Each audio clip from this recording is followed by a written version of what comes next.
Thank you, Madam Chairperson. Today's event is clearly part of a full-scale and well-funded disinformation campaign against Russia, carried out by several NATO countries directly involved in the conflict in Ukraine, aimed at undermining peace efforts and justifying attacks on civilians in Russia. We invite all those interested in establishing the truth to abandon the Russophobic clichés being voiced and, using common sense, analyze other sources. Unfortunately, this will take longer than the 3 minutes stipulated by the rules, so I hope my speech will not be interrupted. After all, I suppose everyone came to hear what Russia has to say. Let's begin with the OZOV, namely, the root causes of the conflict.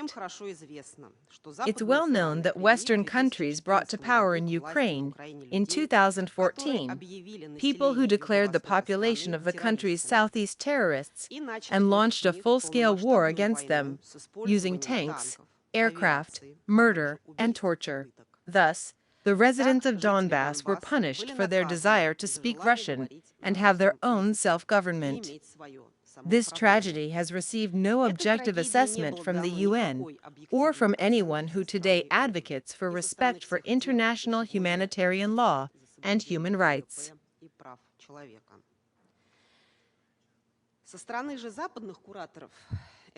This tragedy received support from Western overseers, and not just morally.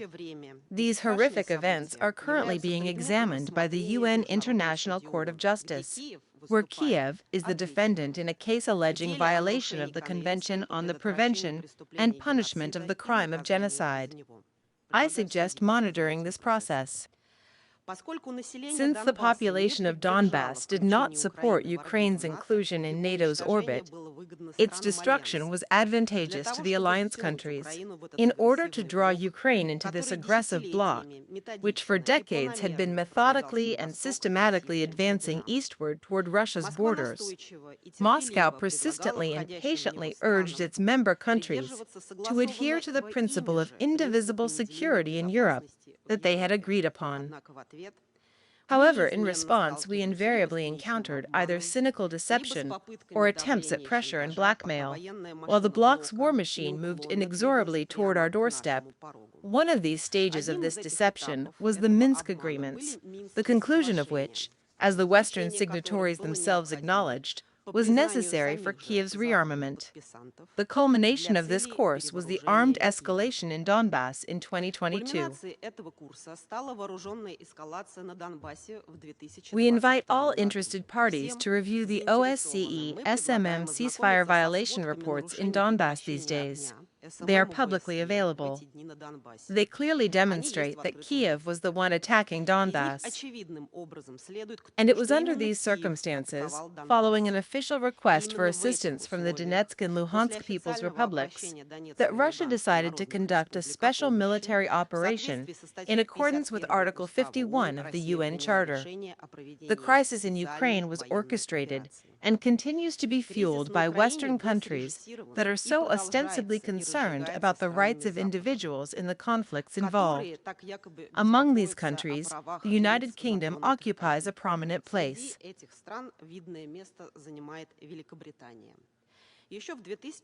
Back in 2016, it signed a memorandum of military cooperation with Kyiv, under which the two sides began exchanging intelligence. Britain began training Ukrainian troops. It is therefore unsurprising that in the spring of 2022, when the parameters of a peace settlement were practically finalized during the Istanbul talks, then British Prime Minister Boris Johnson scuttled the agreement and ordered Kyiv to engage in combat operations. Now the UK representative is talking about de-escalation. But where was that statement in 2022? London is one of the largest suppliers of weapons to the Ukrainian armed forces and has already spent over £13 billion on these purposes. Since 2024, it has been implementing the Breakstop project, which is currently testing long-term British systems. You're right. Today's event is an attempt to justify the use of these systems against Russia and its civilian population. In 2020, Britain signed a political, trade, and strategic partnership agreement with Ukraine, and in 2024, a security cooperation agreement. I don't think anyone in this room thinks these are forms of charity. Ukraine is pursuing a historically proven colonial policy, and Ukrainians must earn their place and become a mandated territory. Latvia is not far behind. To properly understand the situation, it's important to know that Baltic companies supply Ukraine with tens of thousands of components for UAVs, the very same UAVs that are subsequently used to hunt civilians. For example, Latvia's ELKA NPP group has delivered 2,100 remotely controlled drones to Ukraine, scheduled for delivery between November 1st, 2025 and April 1st, 2026. However, neither London nor Riga will convene Security Council members to discuss these issues. Their task is to continue to vilify Russian armed forces, which are fulfilling their obligations under the international humanitarian plan.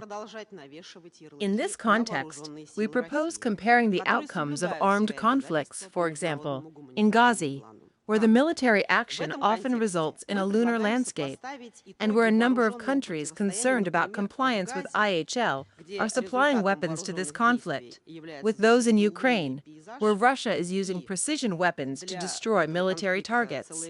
Russia's scrupulous adherence to international humanitarian law explains why achieving the Joint Military Operations (JMO) goal is taking time. In contrast, Kyiv abuses humanitarian issues not only at meetings and in the public sphere. Let us recall the documented cases of ambulances bearing the Red Cross emblem being used to transport military personnel to the front lines, as well as the official statement by the Ukrainian Red Cross itself regarding the widespread misuse of the emblem in the country. While Western representatives in this room speculate about Russia's violations of international humanitarian law, Ukrainian armed forces, convinced of their impunity, continue to deliberately attack Russian civilians. We regularly report to the UN reports of the deaths of children, the targeting of civilian vehicles, torture, and other violations by the Ukrainian armed forces. Here's a recent example. On August 3rd, a drone dived onto a beach in Arkhipo-Osipovka, where dozens of vacationers were. 7 people, including 4 children, died. In this context, I recall the statement by the representative of Denmark, who said that only one country in the conflict respects IHL. Madam Chairperson, you want to talk about respect for humanitarian law.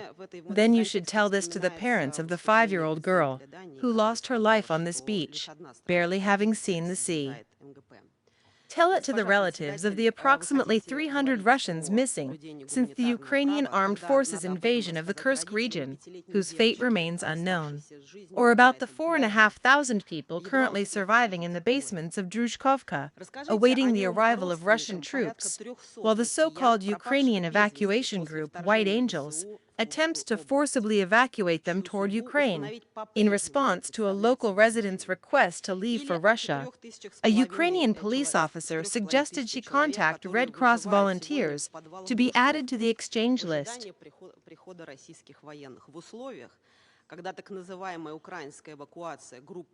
This is how these lists will be compiled.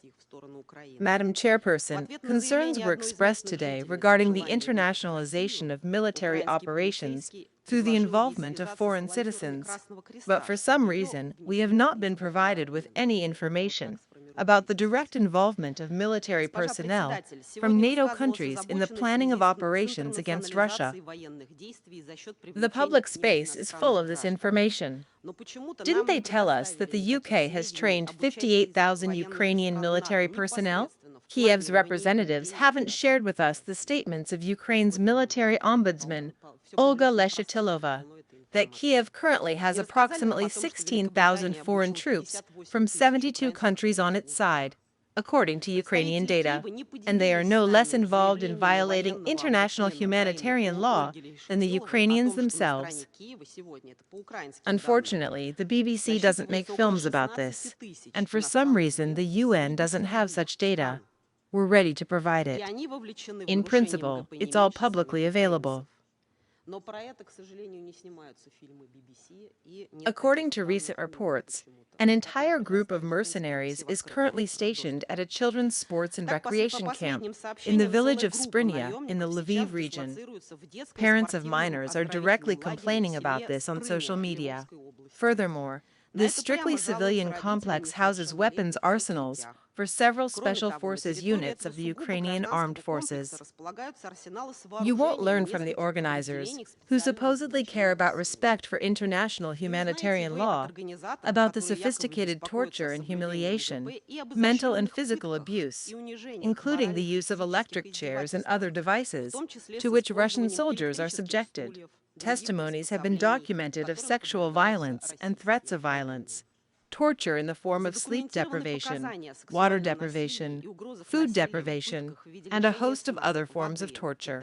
In this regard, I would like to draw the attention of those present here who genuinely seek to form an objective understanding of what is happening to the report of the Ambassador at Large of the Russian Ministry of Foreign Affairs on the crimes of the Kyiv regime, Mr. Miroshnik. This report is called Secret Prisons, both parts of which are published on the ministry's website. The link to the report included in my speech will be on the website. Anyone interested can read it. From this report, you'll learn that neither the ICRC nor the UN have access to the sites where Russian soldiers are tortured. Perhaps Ukrainian soldiers are trained in this technique in the UK. They also have extensive experience in this area. Contrary to the politicized speculation, genuine humanitarian work on the exchange of civilian prisoners of war continues unabated. It is being led by Russia's Human Rights Commissioner, Yana Valerievna Lantritova. She replaces Tatiana Nikolaevna Maskokova, who, in her final month alone, organized two major prisoner exchanges, 175 for 175 and 193 for 193. In total, 7 Russian-Ukrainian military exchanges took place in 2026. As a result, 1,575 Russian service members were returned to Russia. The Commissioner also actively cooperates with the International Committee of the Red Cross. Over 200 letters were sent to the ICRC in 2026, resulting in verified information regarding the captivity of 269 servicemen.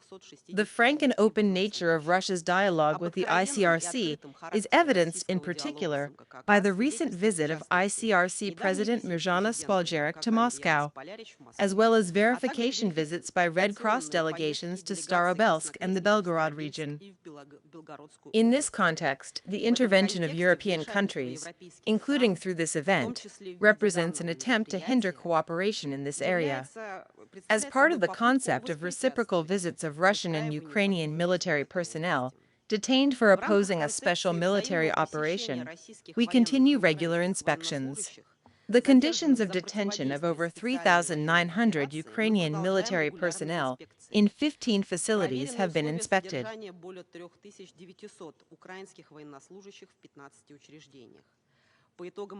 Based on these visits, it can be concluded that the conditions of detention for this category of individuals, as well as their provision of food, clothing, and necessary medical care, fully comply with the norms and standards of IHL. Incidentally, I would like to recall that the detention facilities for Ukrainian prisoners of war are regularly.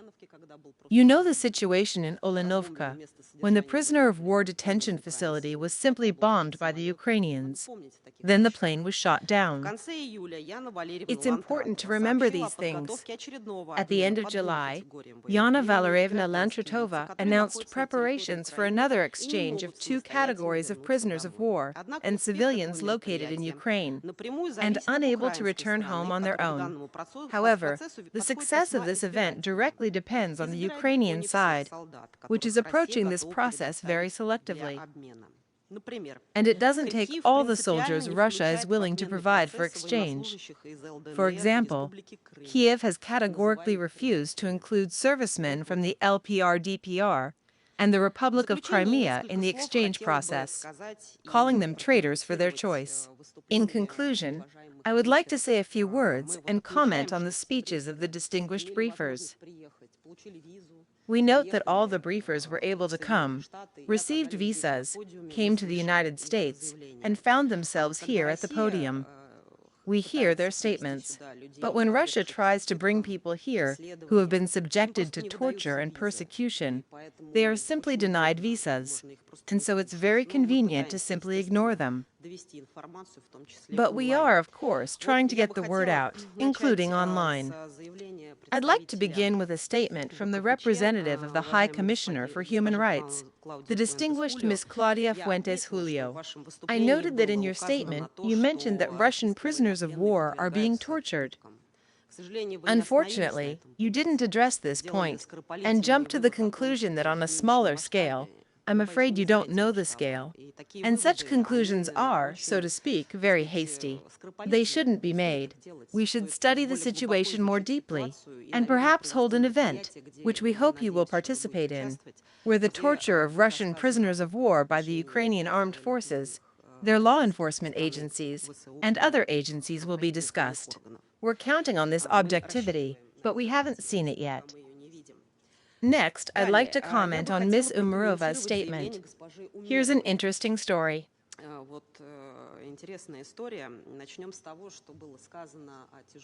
Let's start with what was said about the plight of the Crimean Tatar people after Crimea's reunification with Russia.